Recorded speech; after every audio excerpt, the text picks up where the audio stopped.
Lapar nggak sih? Iya, lapar nih. Pada makan belum lo? Belum nih bang, masih pagi kan ya bang? Nasi.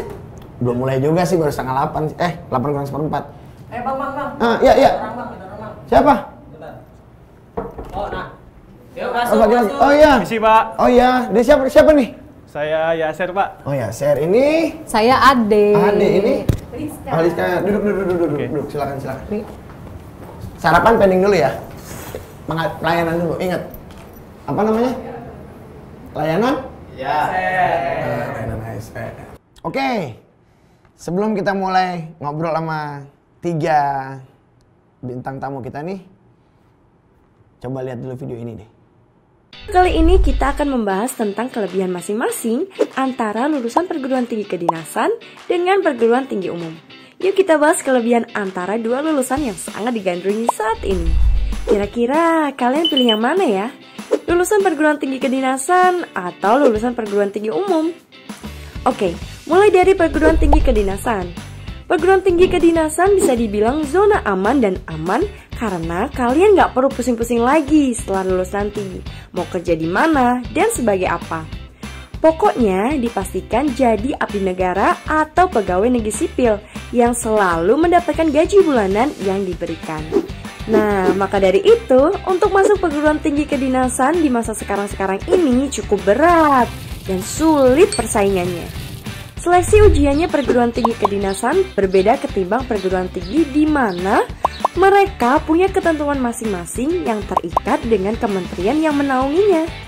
Lalu, gimana dengan lulusan perguruan tinggi umum?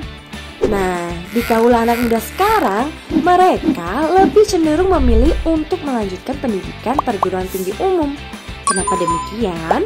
Kalau di perguruan tinggi umum, mereka akan mendapatkan lebih banyak kebebasan untuk mengeksplor pilihan cakupan ilmu yang lebih luas yang mereka minati. Salah satunya pengalaman, relasi, skill, dan masih banyak lainnya. Dan lulusan perguruan tinggi umum juga bisa berada di posisi jabatan-jabatan strategis dengan penghasilan yang lebih besar. So, itulah masing-masing kelebihan antara lulusan perguruan tinggi kedinasan dengan lulusan perguruan tinggi umum. Dari kesimpulan keduanya, mau kalian perguruan tinggi kedinasan atau perguruan tinggi umum, semua balik ke kalian. Yang penting jangan berhenti untuk terus belajar dan berkembang menjadi lebih baik lagi. Karena masa depan ya ada di tangan kalian. Nah, itu dia tuh, keren kan? Sekolah mereka, segala macam. Kita gali lebih dalam ya. Oke, ini bertiga nih ada Rizka, Yaser, sama Ade nih. Dari mana mau kemana? Gue paling demen nih kalau yang datang cewek-cewek nih. Seru ya? Sama Pak. Iya kan? Kalian juga senang kan? Sama Pak. Ini dari mana nih? Dari mana mau kemana? Baru nyampe kantor sih ya. Nyampe kantor. Rencana memang mau sarapan, tapi di depan gerbang udah ketemu tadi duluan bang. Oh gitu. Jadi sempat bincang-bincang, Oh gitu. diskusi gitu. Berarti ini kan kalau saya nggak salah ini kan Ade sama Yaser kan dulunya ini ya ASN tapi sekolahnya bukan sekolah umum ya, tapi sekolah kedinasan, bener nggak sih? Betul Bang. Betul. Ya kalau Rizka? Umum. Umum? Iya. Oke. Nah, ini kan kalau bicara kesini layanan ASN berarti kita akan ngobrol ya, curhat sedikit lah, berbagi pengalaman walaupun tanpa solusi. Ingat, selalu berbagi tanpa solusi memang kita. Nah, kalau bercerita sedikit, ini kan kalau kalian bertiga punya pengalaman yang berbeda kan. Kalau Ade ini di mana nih tadi? Saya di IPDN. IPDN. Iya. IPDN itu apa? D1, D3, apa D4 atau S1 deh? Ada dua, yaitu ada yang diploma 4, ada yang strata 1. Oh, D1, Iya, D4. betul. Jadi tergantung pilihan jurusannya nanti ya? Iya, betul. Gitu. Sama perankingan di akhir. Oh, sama perankingan dia? Iya. Oh, dia tergantung prestasi dan nilainya Iya, ya? betul. Berarti PMP juga tuh, Dek? Gimana? PMP? Posisi menentukan prestasi nggak? Enggak. Oh, enggak. Iya, prestasi menentukan posisi. Oke, nah ini kebalikannya PMP-nya nih. Mantap. Kalau Yaser, di mana, Ser? Siap, saya lulusan PKN STAN, Diploma 3 Akuntansi. Waduh. Pintar matematika nih Bang. Enggak terlalu sih. Jago menghitung kayaknya nih. Jago hitung-hitungan. Jago hitung-hitungan duit ya? Cowok kok hitung-hitungan, Ser. Gimana sih Anggarannya kalau- aja banyak bang, tapi duitnya nggak kita pegang. Oh, duit orang. Iya. Bukan duit negara. Negara. Duit negara. Oke, seru nih, seru. Kalau Liska dari mana? Saya Dari tadi. dari Oh enggak. Saya kalau mau perempuan gimana ya? Gimana? dari Politeknik Negeri Media Kreatif, Oke. bidang desain grafis. Oh, FSRD ya? Fakultas Seni Rupa dan Desain gitu? Beda. Beda. Ya, saya D3 desain D3-nya? grafis. Iya. D3 tapi desain grafis? Iya. Oh, oke, siap. Ini ada anak desain, ada akunting, ada apa ilmu pemerintahan. Bang, Ah. BTW pengen gali lagi nih bedanya apa sih sekolah di Nah. sama umum bang? Nah gini nih, kru-kru saya ini, kru-kru di sini memang kalau kasih pertanyaan tuh kalau nyeletuk suka berbobot, Oh, iya. kadang-kadang. Nah sekarang sebelum ke Liska nih mau nanya dulu antara Ade sama Yaser nih, kan dua-duanya kalian sekolah kedinasan ya. Nah kalau Ade itu kan ilmu pemerintahan, Dek. Fokusnya tuh gimana sih kalau di IPDN itu, Dek? Saya dulu atau Yaser dulu? Ade dulu. Ladies first Iya, ya. ladies jelas, Baik. jelas kami. Kalau untuk sekolah pemerintahan, kebetulan kan memang saya dididik sebagai kader pemerintahan. Oke. Jadi di dalam kampus itu kami memang sudah digembleng sedemikian rupa agar pada saat kita selesai apabila kita sudah keluar dari sekolah kedinasan tersebut, kita sudah bisa siap pakai gitu, baik dari pemerintah pusat maupun nanti untuk kami-kami yang ditempatkan di daerah. Oke. Itu ada penjurusan juga, Dek? Ada program khusus juga segala macam gitu? Kalau untuk di PDN memang sudah sudah dibagi dalam beberapa fakultas. Oke. Kalau di kemarin letting saya Iya. ada 2 fakultas, Iya. yaitu manajemen pemerintahan sama politik pemerintahan. Nah, kalau untuk letting sekarang mungkin angkatan di bawah adik-adik saya sekarang sepertinya sudah nambah 1 fakultas lagi, perlindungan masyarakat. Jadi ibaratnya setiap kan kita bahasanya kalau di PMD itu kan OPD ya, organisasi perangkat daerah. Jadi teman-teman yang dari alumni PDN tuh udah langsung siap ditempatkan di mana saja itu benar-benar ya. Betul. Jadi Dan memang- itu memang ada janji PNS juga sebelum kami melalui perekrutan Iya, pada iya. saat kami tes sebagai calon praja, lulus menjadi praja, kita sudah dibuatkan hitam di atas putih. Iya. Jadi betul-betul kami itu siap ditempatkan di mana saja. Oh, keren juga. Oh, makanya kemarin pidato Pak Menteri juga kan IPDN menjadi salah satu tulang punggung ASN nasional ya. IPDN itu bisa disebut Indonesia Mini. Jadi dari Sabang sampai Merauke tiap daerah itu kumpul Ada perwakilan semua. jadi satu, Oh, iya. keren. Jadi benar-benar semua bersatu padu, berbaur bineka tunggal ika banget ya. Iya. Beda nih, coba kita telusur ke Yaser nih. Stan kan orang kan asumsinya sekolah tinggi akuntansi negara. Betul. Orang kan pemikir, wah pasti urusan akuntansi nih, hitung-hitungan lah bikin neraca lah apa sih. Kayak gitu, sesusah itu nggak sih, San? Sebenarnya kalau masalah tingkat kesusahan kuliah ya, Bang ya. Di STAN sendiri kan ada beberapa jurusan. Oke, nah jurusannya juga banyak juga ya berarti ya? Di antaranya ada akuntansi, ada Oke. perpajakan, ada kepabeanan dan cukai, Oh, kemudian iya. ada manajemen aset dan perbendaharaan. Manajemen apa? Manajemen aset. Oh, jadi manajemen aset. Ya, air conditioner. jadi nanti Oh, dia kerjanya kayak menghitung taksiran harga aset-aset negara itu berapa. Jadi oh, gitu. kalau itu istilah barang milik negara. Betul, gitu ya? seperti itu. Nah, kalau di sekolah tinggi akuntansi negara nih, San, berarti kan secara globalnya itu kan mengenai keuangan negara ya, kalau Ya. saya nggak salah ya. Ya. Kalau saya nggak salah, keuangan negara itu, nah itu baik itu keuangan daerah pun juga, atau hanya di keuangan negara aja? Apa sampai mengerucut ke keuangan daerah juga? Sebenarnya kalau untuk keuangan daerah itu lebih terkhususkan di akuntansi emang Bang. Oke. Dan nanti dia di semester berapa ada khusus ke akuntansi daerah, ada yang khusus akuntansi keuangan negara, sama yang internasional juga kita belajarin juga Bang. Oh gitu. Nah berarti memang kalau di STAN khusus fokus pada masalah ya tadi ya, masalah kebijakan keuangan lah istilahnya gitu ya. Betul. Baik bea cukai tadi Pak, aset, perbendaharaan, terus apa akuntansi dan lain-lain. Ya, pokoknya fokus ke keuangan. Kalau di IPDN itu kan memang pemerintahan dalam negeri secara umum ya deh. Iya, betul. Jadi semua itu di situ Iya. kurang lebih gitu. Jadi ada perbedaan juga cukup besar berarti ya. Antara STAN dengan IPDN ya, Ser ya? Perbedaan yang paling kerasa sih pasti kalau dari STAN itu kita tidak militer ya Mas, Bang ya. Jadi kalau yang bea cukai ada itu yang semi militer. Oke. Tapi khusus jurusan yang lain itu kita seperti kayak PTN biasa aja. Oh hanya kuliah Ya, aja? ada hanya kuliah aja, cuman mungkin beban akademiknya lebih berat dikit, ancaman DO dan lain-lain itu Oke. yang lebih membedakan. Oke, kalau di IPDN memang yang semi militer itu gimana sih, Dek? Maksudnya, Dek? Kalau di IPDN itu ada 3 unsur yang Iya. kita sehari-hari lakukan, Mm-mm. yaitu pendidikan, pelatihan, dan pengasuhan. Jadi setiap pendidikan, pelatihan, pengasuhan. Oke. ya Jarlatsu kalau Jarlatsu. disingkat ya Jarlatsu. Nah jadi pada saat kita bangun tidur sampai tidur kembali itu sudah diatur. Ada di situ yang namanya peta Dupra. Peta Dupra apa tuh? Peta kehidupan praja. Oh, jadi dari bangun tidur. Ya, jadi itu sudah ada aturannya semua di dalam situ. Makanya kami tuh juga termasuk sekolah tinggi kedinasan yang juga militer. Jadi sebelum masuk di PDN itu kita memang sudah dididik di pusat infanteri seperti itu.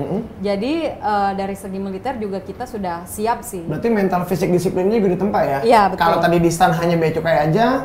Kalau di PDN seluruh ya. Liska saya kacangin bentar nih. Nggak apa-apa. Iya. Nggak apa-apa, nggak apa-apa. Save the best for last. Iya. Nah, Liska tadi kan sekolahnya tadi kalau nggak salah tadi desain grafis. Iya betul, Nah. desain grafis. Kenapa waktu itu memilih desain grafis nih? Tadi kan kalau ya share sama Ade mungkin karena itu kan sekolah kedinasan. Kalau Liska kenapa memilih desain grafis waktu itu dari lulus SMA? Jadi waktu itu saya memang hobi banget menggambar. Manggil Bayu aja ya, jangan bapak loh. Mas Bayu. Aduh. Jadi Seumur. Oh, seumuran. 15 tahun yang lalu. Oke Liska, tadi kan kalau misalnya kalau di komparisi ya, bukannya kita tidak melihat siapa yang lebih baik. Maksudnya kalau dari sekolah kedinasan tadi kan, kalau Yaser masalah keuangan negara, Ade masalah pemerintahan secara umum. Nah kalau yang Liska milih kan ini desain grafis nih. Waktu itu memang perekrutan di kantor kita ini desain grafis memang ada waktu itu. waktu itu ada. Jadi perekrutannya itu dari formasi D3 desain grafis, interior sama elektro kalau nggak salah ya. Memang Jadi gitu untuk di sini formasinya pengelola sarana dan prasarana. Oh, pengelolaan perasaan berarti ini semua nih yang ngedesain Liska. Layoutnya kan? Bener nggak? Yang ngedesain Liska kan? Ini ya Liska ya? Bukan. Oh bukan. Next Liska yang desain. Ya. Nah, oke lanjut nih. Lanjut dulu. Liska, kamu waktu kuliah di fakultas kamu itu, memang kamu terpikir planningnya memang saya mau kerja swasta aja atau kayak anak-anak sekarang bikin startup apa yang baru-baru gitu kan kadang-kadang ada yang kayak gini, kayak anak-anak desain itu kan suka bikin akun di freelancer kah atau di Fiverr kah yang mereka nggak mau kerja kantoran, Betul. kerjanya mau dari mana aja, tapi gue bisa ngerjain nih dari mana aja. Apa memang pengen jadi ASN dari awal? Sebenarnya nggak ada planning sama sekali untuk menjadi ASN sih Oke. dari awal. Jadi Terus kamu kesini ngapain? Kamu ada planning? Enggak, waktu itu, Maaf. waktu itu. Waktu itu oke. Iya, terus memang cita-cita tuh pengen jadi entrepreneur. Jadi pengen bikin usaha sendiri, terus bikin lapangan pekerjaan sendiri gitu atau yang fleksibel lah gitu intinya. Nggak terpaku dengan waktu berangkat jam berapa, pulang jam berapa awalnya seperti. Oke, itu kan berarti kamu kemarin tidak ada bayangan untuk jadi seorang PNS. Iya, betul. Tiba-tiba kecebur di sini gimana? Jadi waktu itu ada perekrutan CPNS baru, kemudian iseng-iseng nih coba nih. Dan Gitu. Kemendagri yang dicoba? Iya, Apa ada yang lain? karena kebetulan formasi yang tersedia hanya ada di sini gitu, di Kemendagri ini. Kalau yang lain-lain itu ada, cuma dia itu jauh sekali penempatannya gitu. Jadi sebelumnya saya sudah ditinggalin. enggak sih. Takut LDR. Iya. Saya lagi menggali lebih dalam loh. Iya, jadi seperti itu. Ya udah coba di sini. Alhamdulillah iseng-iseng ternyata berhadiah. Iseng-iseng berhadiah loh, seru juga ya.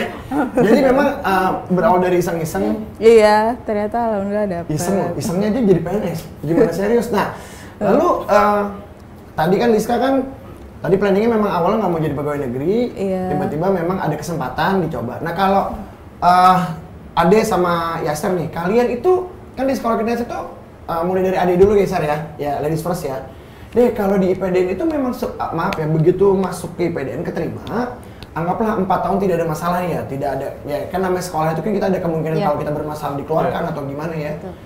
Itu memang sudah, maksudnya ada jalan menuju PNS sudah dipastikan atau memang ada nanti tes lagi untuk jadi PNS nih kalau dari IPDN itu? Nah, kalau dari IPDN itu sebelum kita masuk memang sudah melalui tahap yang cukup panjang. Oh gitu. Baik itu tahap akademik. Jadi dari sisi akademik kami sudah dites dari awal, dari psikologi, dari sehat jasmani, dari mulai luar hingga ke dalam semua dites. Oh. Jadi pada saat itu memang sudah perekrutan CPNS sebenarnya. Oh, jadi mulai dari masuk sekolah itu Ya. udah polanya pola perekrutan CPNS. Ya, gitu betul. Jadi soal-soal akademik yang mungkin CPNS rekrutmen CPNS lalui juga dilalui oleh kami. Oh gitu. Iya. Jadi memang makanya IPDN selama ya insya Allah misal memang selama perjalanan 4 tahun ya deh ya? 4 tahun. 4 tahun. Selama 4 tahun memang tidak bermasalah dan memang sesuai prosedur segala macam memang lulus insya Allah langsung jadi PNS? Ya, langsung dapat formasi jadi PNS. Baik itu di pusat maupun di Pemda? Iya, betul. Oke, keren juga. Nah, sekarang ke Yaser nih. Kalau Yaser di STAN sama nggak seperti di PDN? Mulai dari pola perekrutan dan lulusnya langsung jadi PNS? Atau masih ada tes lagi kalau lulus STAN-nya? Kalau dari STAN sendiri itu kan karena di naungan Kementerian Keuangan ya, Bang. Iya. Jadi dia ada hal yang unik kalau menurut saya. Oke. Jadi di tahun Seru nih, unik nih. tahun saya masuk waktu 2015 kan dari SMA langsung masuk ke STAN. Terus kita waktu tahapan seleksi ya ada akademiknya ada psikotesnya ada. Oh sama juga ya kayak di Sama. PDN? Cuman uniknya waktu kita lulus dari STAN kita punya ijazah dari STAN, Iya? itu kita dites TKD lagi. Oh, 2 kali? Ya, standarnya standar BKN. Jadi kalau yang awal itu emang kita nggak ada TWK-nya sih, cuman kayak psikotes tes ya, wawasan kebangsaan TPA itu ya? ya, sama TBI. Cuman waktu kita lulus dia ada tes lagi, standarnya standar BKN. Oh. Jadi ada teman saya itu yang lulus ijazah STAN tapi tidak jadi CPNS juga ada, Oh ada? tapi bisa dihitung sama jari, kayak gitu. Oh misal satu angkatan berapa banyak? Kalau kami, Misalnya seangkatan kalau jurusan saya akuntansi 500 orang. 500 orang? Iya. Mungkin yang jadi PNS itu berapa persen lah? Kita nggak usah sebut angka atau berapa yang nggak lulus ya? Ya paling bisa dihitung jari. Itu jadi berarti di bawah 5% ya? Masih paling sekitar 1%, 2% aja sih. Oh kecil banget ya Kecil berarti? banget. Berarti memang itu belum rezeki dan belum jodoh aja ya? Ya, cuman uniknya lagi di tahun bawahnya saya yang 2016 ke belakang ini dia kayak IPDN tadi udah tes di awal, lulus langsung jadi CPNS. Oh berarti mungkin Ya. diketatin di awalnya mungkin Ya. tesnya kali ya? Dia emang unik aturan tiap tahunnya itu ubah. Kita regulasinya kurang ngerti persisnya, cuman itu emang kebijakan dari pemangku jabatannya. Oh jadi memang sering berubah-ubah ya. Ya. Kayak perasaan wanita kalau lagi Betul. PMS ya? Betul. Ya kan sering berubah-ubah ya kalau Iya. perasaan wanita ya? Liska sama dia gitu nggak kalau lagi? Enggak juga. Kadang saya kalau menghadapi wanita suka bingung. Iya. Mau makan apa? Kamu kenapa marah? Pikirnya sendiri kan gitu Berarti kan? ada yang punya bang. Hah? Abang udah ada yang punya. Di sini enggak. Di sini enggak. Di rumah ada dong. Oh, di rumah ada. Terus oke, tadi bicara peluang PNS kalau di STAN atau di IPDN sendiri kan gini. Pemerintah itu kan satu kita punya instansi pemerintah yang notabene jadi PNS yang disebut sekarang ASN lah ya. Terus ada lagi di BUMN. Apakah dari IPDN atau STAN itu lulus juga bisa masuk BUMN? Kalau dari AD dulu deh, IPDN deh. Kalau untuk teknis bisa ke BUMN, Jadi misalnya lulus IPDN nih Ya. 4 tahun gitu Ya. langsung BUMN, apa tetap harus Pemda dulu? Apa PNS dulu? kalau di IPDN itu lulus jadi PNS, bukan ke BUMN. Kalau di tempat saya, di angkatan saya, Iya.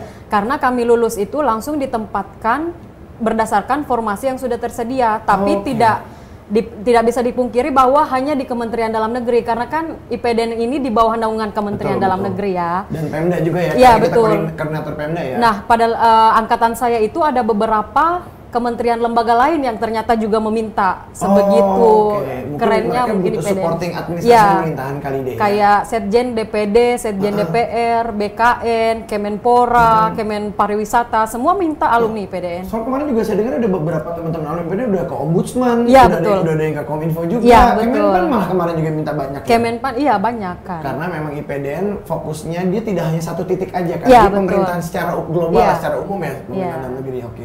Kalau di STAN sendiri?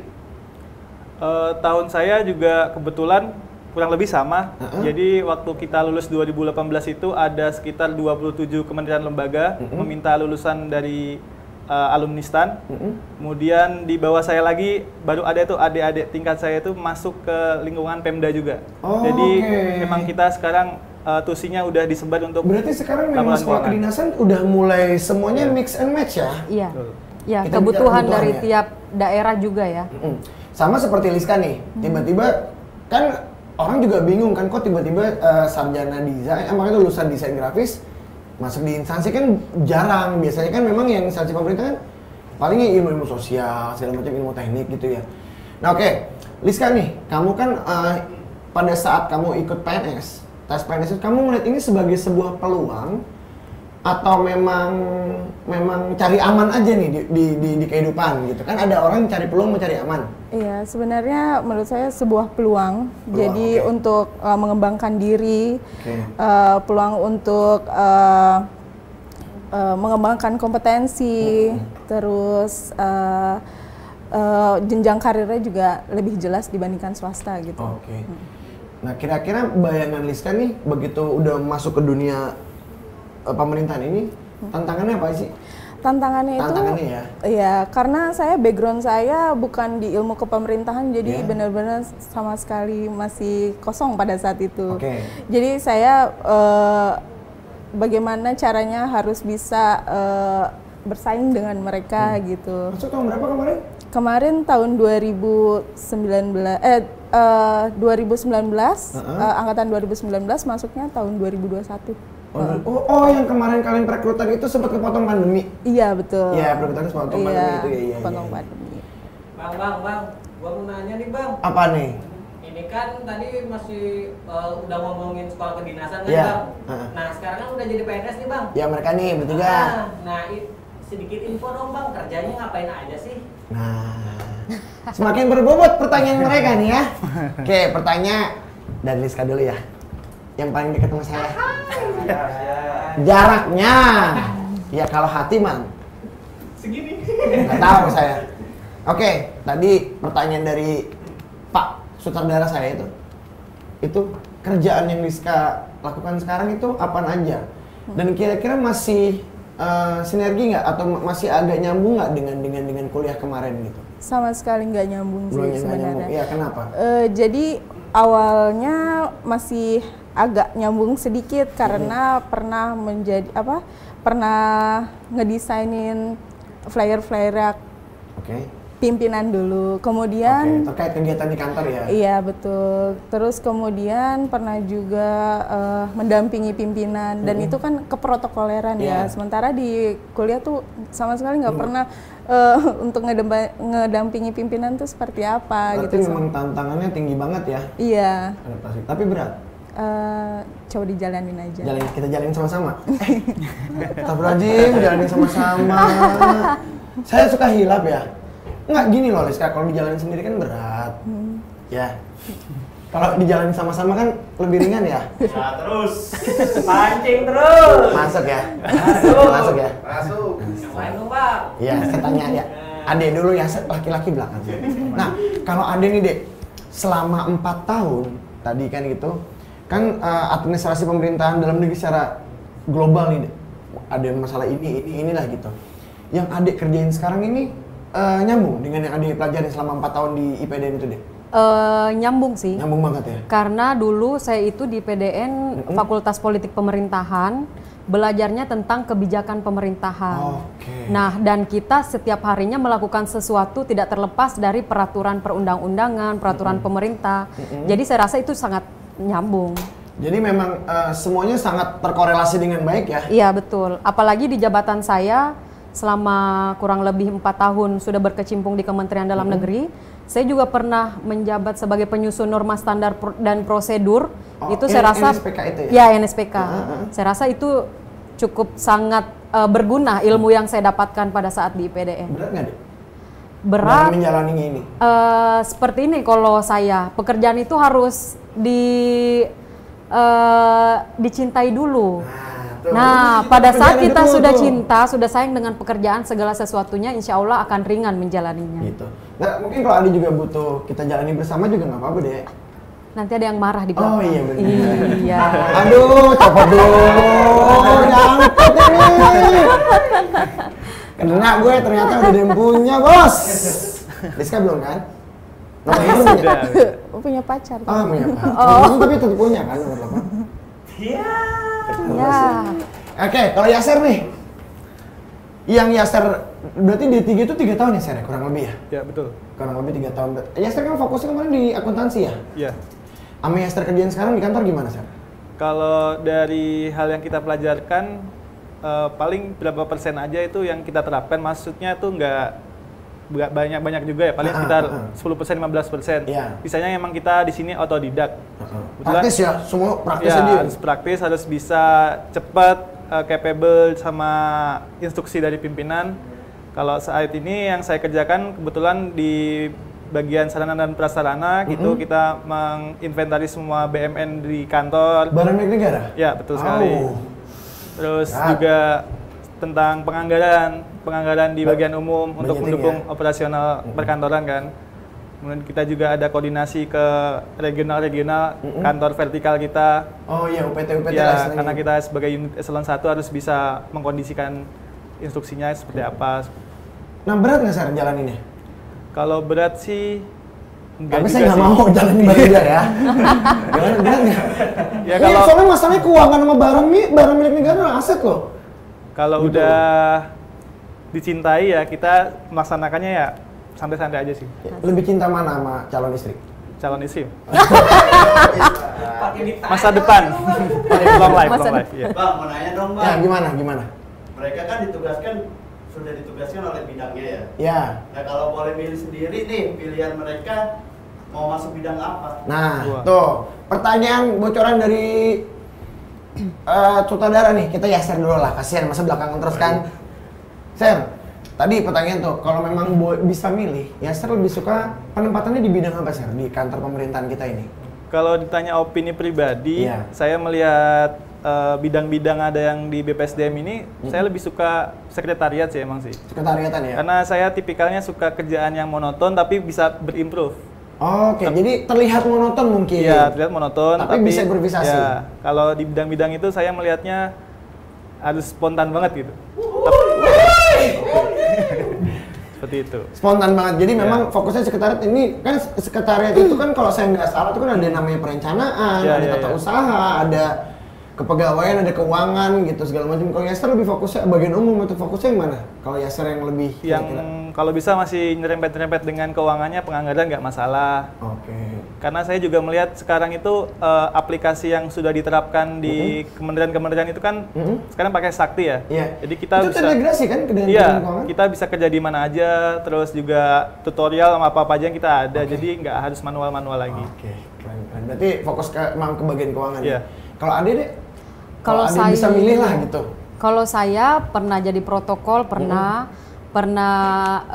di tata usaha, pernah nanganin persuratan, dan juga sekarang alhamdulillah sudah di bidang.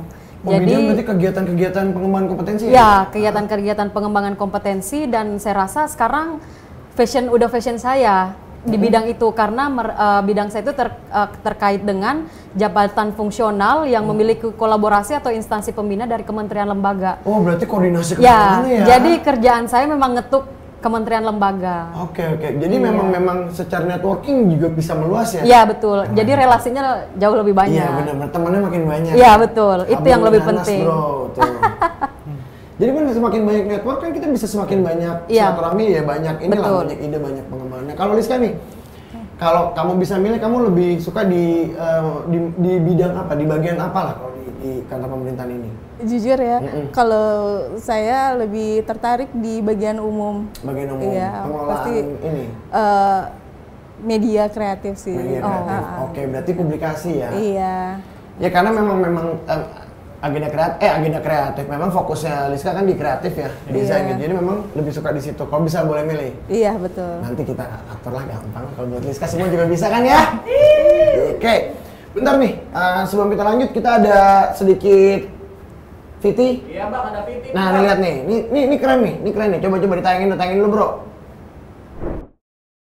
Sekitar 100 calon PNS yang lolos seleksi menyatakan mereka mengundurkan diri. Pemirsa, ratusan calon pegawai negeri sipil atau CPNS memilih mengundurkan diri setelah dinyatakan lolos tes seleksi penerimaan periode tahun 2021. Pemirsa, ratusan calon pegawai negeri sipil mengundurkan diri setelah berhasil lolos tes seleksi penerimaan tahun 2021.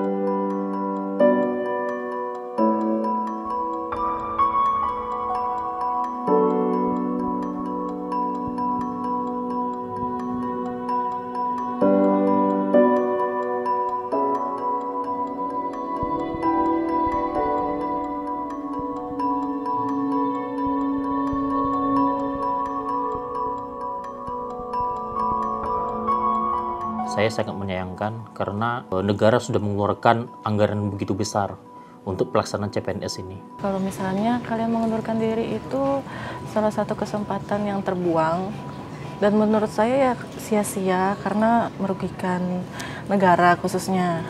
Apalagi terkait penempatan yang tidak sesuai harapan adalah bahwa CPNS tersebut belum siap untuk menjadi abdi negara.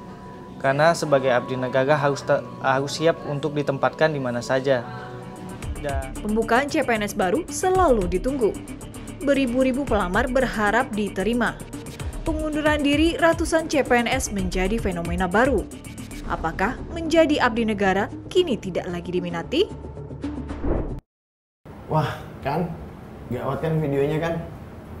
Udah keterima CPNS, ngundurin diri lagi. Sayang banget. Asli.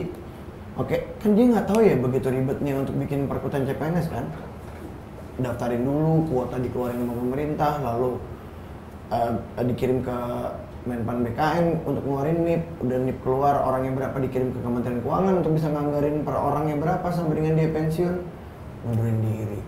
Kan sama aja, kasihan kan buat teman yang pengen jadi PNS tapi itu gagal mereka mengundurkan diri. Tapi coba kita tanya ke mereka nih, untuk Yaser dulu deh sama Ade Malaysia, tapi Yaser dulu yang jawab nih. Menurut kalian tadi video tentang CPNS yang mengundurkan diri gitu, menurut kalian tuh gimana sih?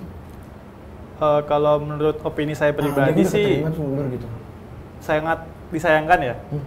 Kenapa nggak mereka itu sebagai calon peserta tuh sudah meriset terlebih dahulu, gaji yang bakal diterima berapa, konsekuensi penempatannya di mana, terus regulasi sanksi dan lain-lainnya. Meskipun kalau dari opini saya pribadi itu emang haknya mereka masing-masing.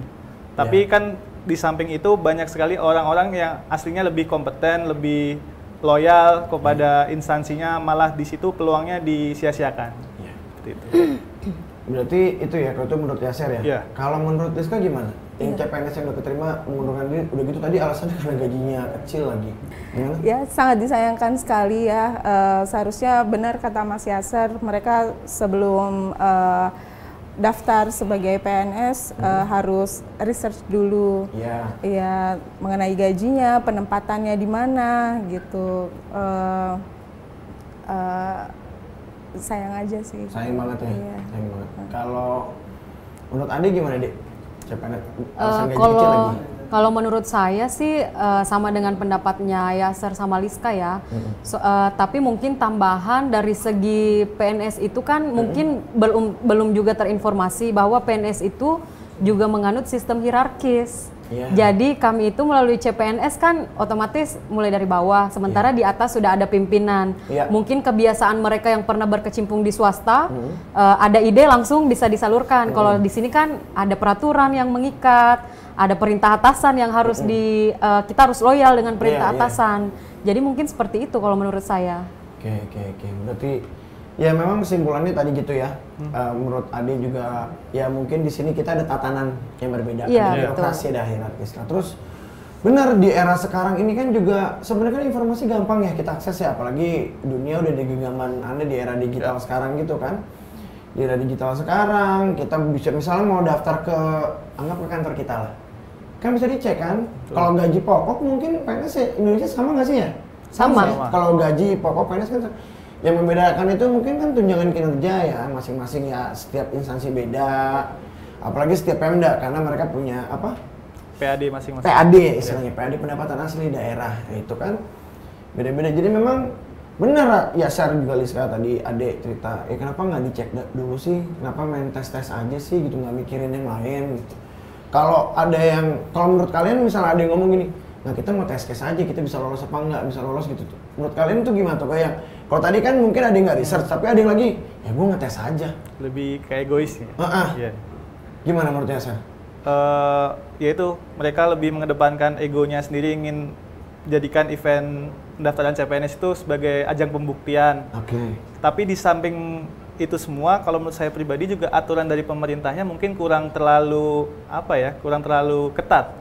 Kalau nggak salah saya pernah baca itu aturannya itu sanksinya hanya tidak boleh mendaftar untuk satu periode tahun berjalan aja. Jadi tahun depan bisa coba lagi. Jadi itu mungkin lagi. Coba ditegaskan lagi. Iya, gitu. belum mengikat selalu. Gitu. Kalau menurut Adi sendiri deh? Kalau menurut saya sama kayak Yasser sih. Jadi memang ngapain gitu buang-buang tenaga, buang-buang waktu, buang-buang pikiran untuk tes CPNS yang sudah ketahuan dia nggak mau ngambil, cuman mau iseng aja.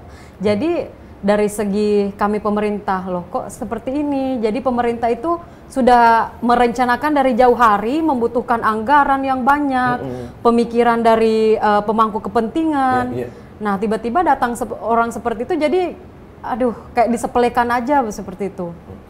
Iya. Gitu. Nah ini kan pandangan dari Yasser sama Ade ya, buat orang-orang yang daftar iseng karena kalian dari menurut pandangan Liska nih, yang memang dari jalur umum ya.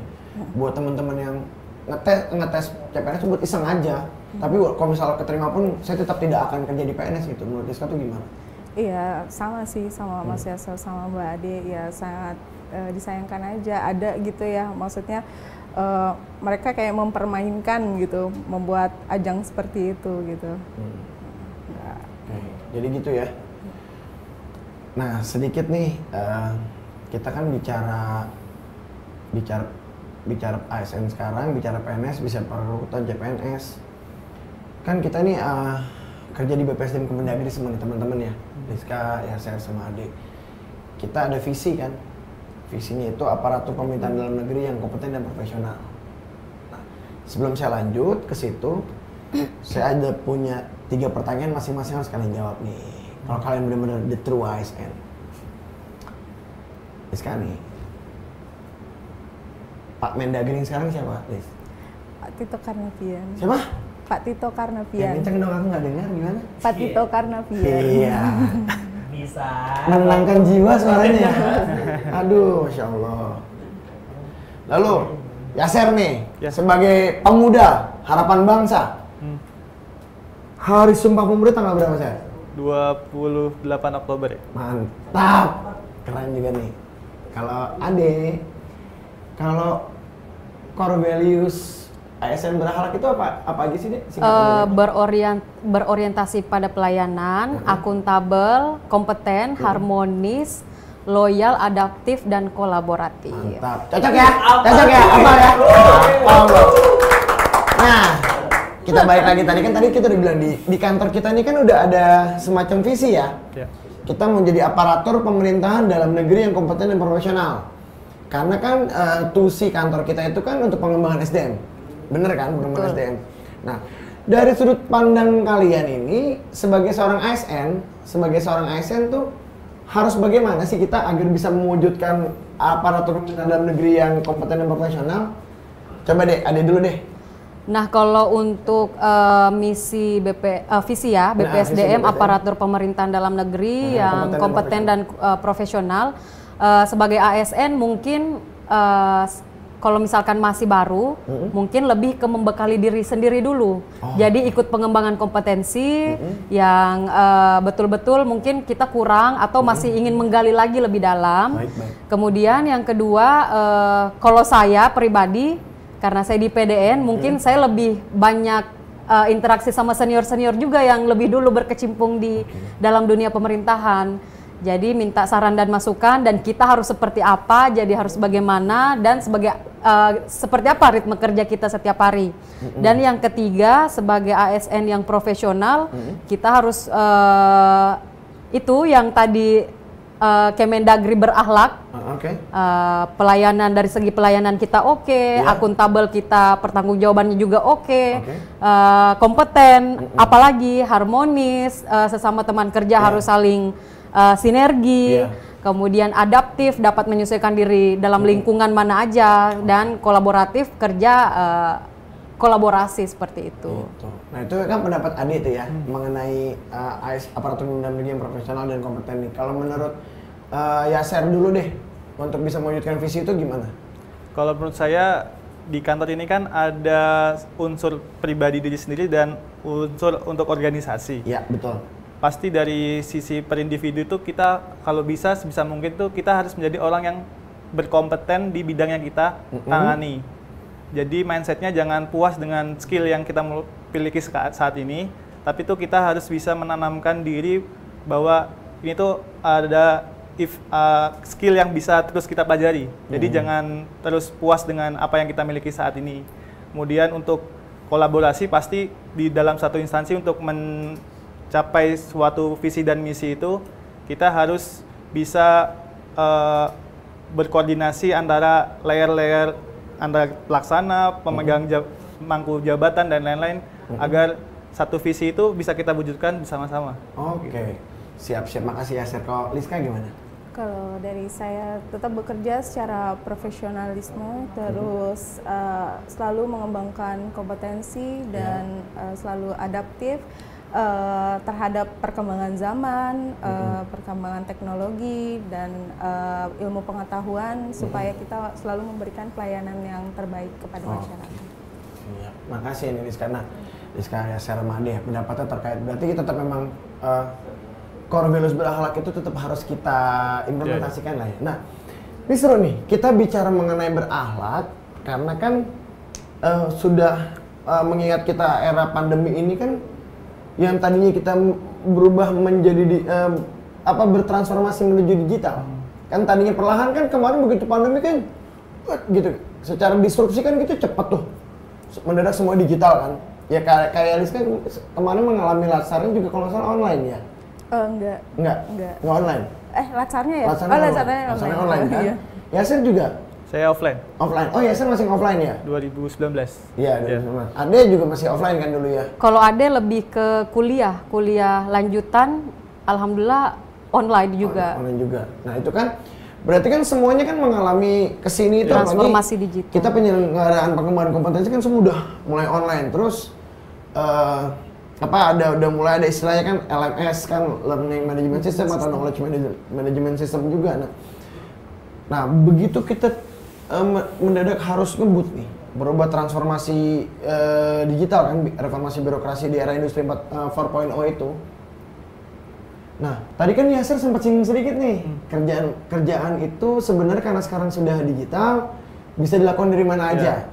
Nah, kemarin kan di media sosial kan sempat ada pro dan kontra tuh, ada wacana ASN mau dibikin work from anywhere atau kerja dari mana saja. Karena memang sekarang kan kita sudah terintegrasi gitu, secara digital. Nah, menurut Yasser, menurut Yasser nih ya, work from anywhere itu seperti apa sih biar netizen yang budiman itu tidak salah tanggap? Karena saya melihat komentarnya kok dibilang semakin gabut dong, semakin ini dong gitu kan, sedih juga dibilang main Zoom sama Onet, padahal enggak kan, mainnya PUBG mau Mobile Legends, perlu kalian tahu tuh ya PUBG ya, enggak lah, ya mungkin gitu.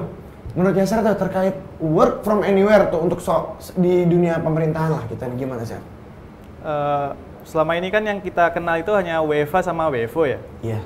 Kemudian ada istilah baru work from anywhere itu. Iya. Sebenarnya kalau saya melihat sendiri ada beberapa kementerian yang sudah menerapkan. Contohnya Kementerian Keuangan. Iya. Jadi itu saya punya teman di situ, dia sudah seminggu tuh cuma kerja ke kantor 2 hari aja. Sisanya dia kerja di kos atau pulang kampung terserah dia. Iya. Tapi yang perlu digarisbawahi di sini adalah beban kerja dan outputnya itu sudah jelas.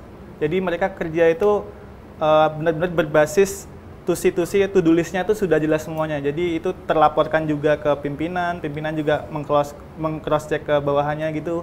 Di samping itu pasti kalau work from anywhere ini akan menyebabkan efisiensi biaya operasional kantor ya. Oh iya benar. Listrik, air dan lain-lain kan karena pegawai itu kerja bisa 5 hari, ada yang sampai lembur, itu pasti kan menimbulkan beban lain untuk negara.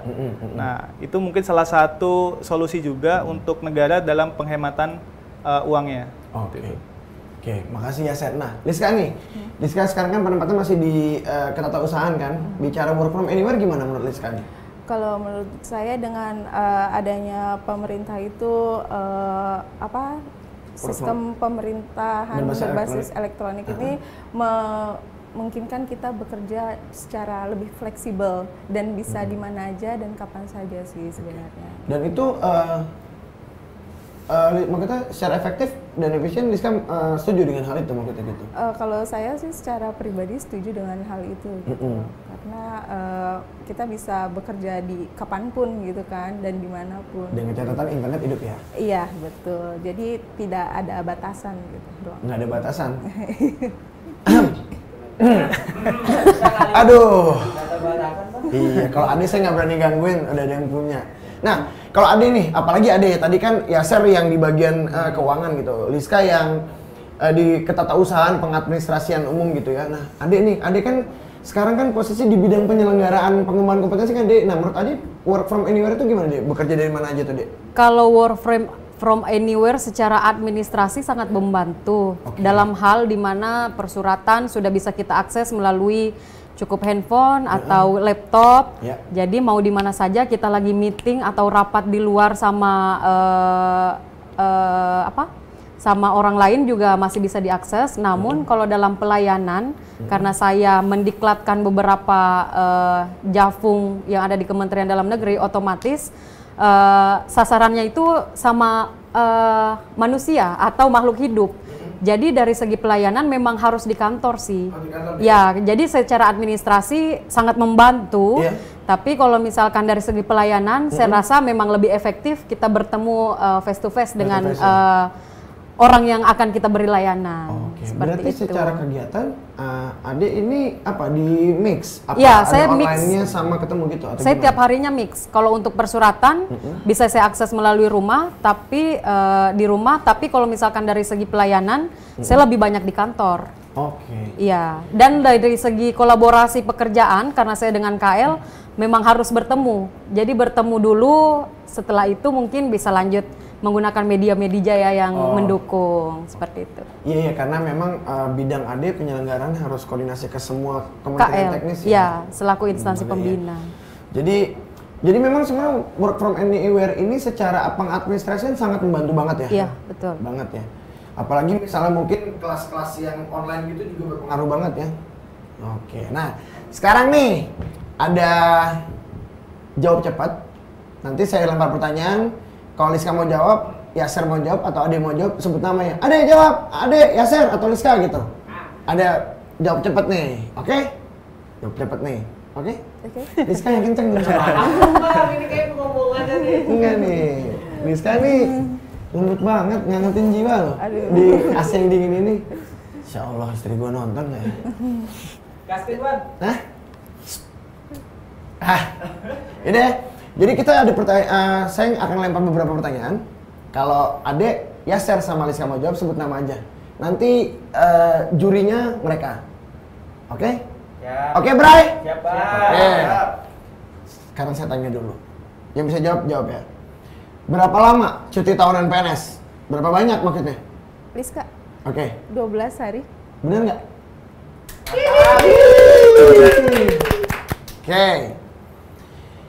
Batas usia pensiun jabatan pimpinan tinggi baik Pratama ataupun Madya tuh berapa tahun berapa? 60 tahun. 60 tahun.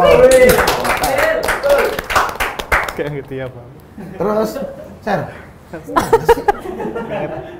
Ladies first.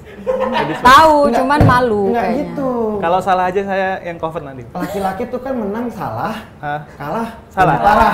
Apa lagi? Bisa. Salah. Raisa dong. Oke. Siapa kepala BPSDM? Ade. Tar dulu, belum susah.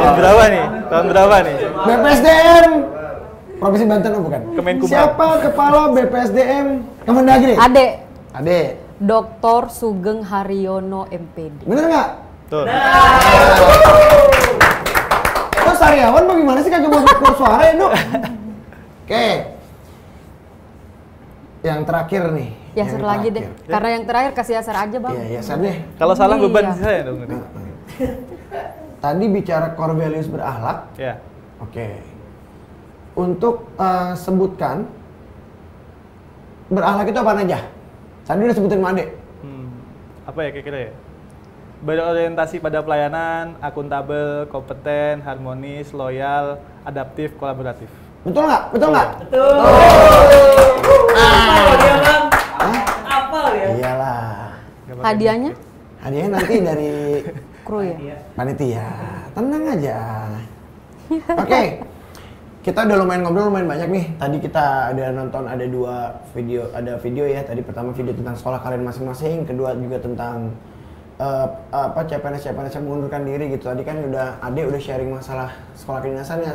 Yaser juga di STAN juga ada di PDN, terus Liska dari anak yang kuliah umum, anak lagi.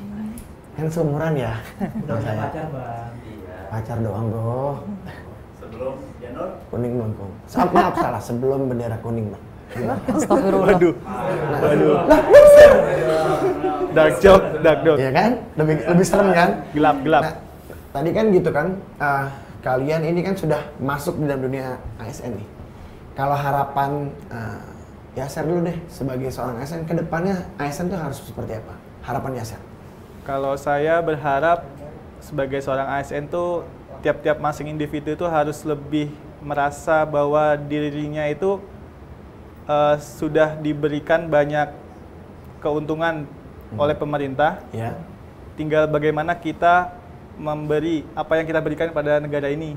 Jadi kita bisa kompeten pada bidangnya, kita loyal pada instansi kita masing-masing, kolaborasi, semua tingkat pelayanan itu kita berikan kalau bisa ya seprima mungkin.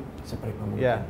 Kemudian kalau bisa juga tiap-tiap masing ASN itu jangan puas sama apa yang sudah kita dapatkan sekarang dalam hal kemampuan bidang yang kita tangani. Belajar terus sampai tua, sampai pensiun juga nggak masalah. Oke. Ya. Itu aja? Itu aja. Terima kasih ya, tepuk tangan buat Yaser dong, Bray. Kalau Ade nih, gimana Ade? Harapan Ade untuk ASN ke depannya bagaimana, Ade? Kalau harapan saya untuk ASN ke depannya mungkin ada 3 pilar, yaitu yang pertama standarisasi, yang dimana ASN itu harus melalui tahap standarisasi di mana harus diisi dulu kompetensinya agar memiliki kompetensi yang lebih mumpuni di segala bidang. Jadi jangan di dalam satu bidang aja, tapi bidang-bidang lain juga setidaknya tahu. Nah kemudian tanpa melewati sertifikasi atau dibuktikan dengan portofolio, itu sama sekali tidak ada gunanya. Jadi mungkin ASN itu untuk mengukur tingkat kompetensinya harus disertifikasi dalam berbagai uji kompetensi. Dan selanjutnya pengembangan kompetensi apabila belum standar, nah sertifikasi dia belum punya bukti, nah baru dilakukan lagi pengembangan kompetensi agar dapat menjadi ASN yang profesional dan layak di mata seluruh masyarakat. Enggak, emang beda kalau penyelenggara pengembangan kompetensi itu emang udah beda. Dia tahu bener rootsnya dari mulai penyusunan standar sampai dengan misalnya nggak, nih orang disusun standarnya nggak, itu diuji nggak lulus, dikembangin kompetensinya. Beda emang kalau penyelenggara ya. Nah, tadi kan ada Yaser sama Ade nih. Kan sekarang Adinda Liska. Ini gitu. Jadi harapan Liska nih untuk ASN ke depannya gimana sih? Kalau menurut saya ASN bisa lebih adaptif untuk mengikuti perkembangan zaman, teknologi dan pengetahuan. Jadi nggak ada tuh yang namanya lagi ASN yang nggak bisa komputer atau lebih kreatif, lebih modern gitu sih. Oh, tidak bisa komputer tuh yang TBC mungkin ya. Bahasa kita dulu tau nggak TBC apa? Tidak bisa komputer.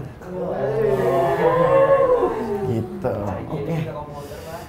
Iya, mah hari gini nggak mungkin. Nah ini lihat dong, pakai komputer walaupun dari tadi nggak diketik-ketik. Nah, oke. Berarti tadi makasih banyak ya Ade, Yaser udah berbagi pengalaman kalian di sekolah kedinasan, juga Liska dari jalur umum yang ternyata sekolah yang jurusannya kreatif masuk di instansi pemerintah. Jadi memang teman-teman harus tahu juga nih, kalian jadi ASN itu jangan mandang itu uang. Tapi ASN itu adalah sebuah peluang. Kenapa jadi sebuah peluang? Di ASN itu kesempatan kita tadi yang Adek bilang. Kesempatan kita untuk mengembangkan kompetensi jauh lebih besar. Karena apa? Kita bisa, karena kita government, karena kita bagian pemerintahan itu untuk kita beasiswa sekolah yang jenjang lebih tinggi atau ada short course yang memang luar negeri itu kesempatan lebih besar. Karena apa? Kita bagian dari pemerintahan, jadi dianggap kita bisa membantu merumuskan kebijakan terkait pemerintah ke depannya menjadi lebih baik. Jadi ingat, menjadi seorang ASN itu jangan kalian anggap uang, tapi itu adalah sebuah peluang. Terima kasih banyak. Pokoknya stop kita mengomentari. Mari bersinergi bersama membangun negeri. Terima kasih.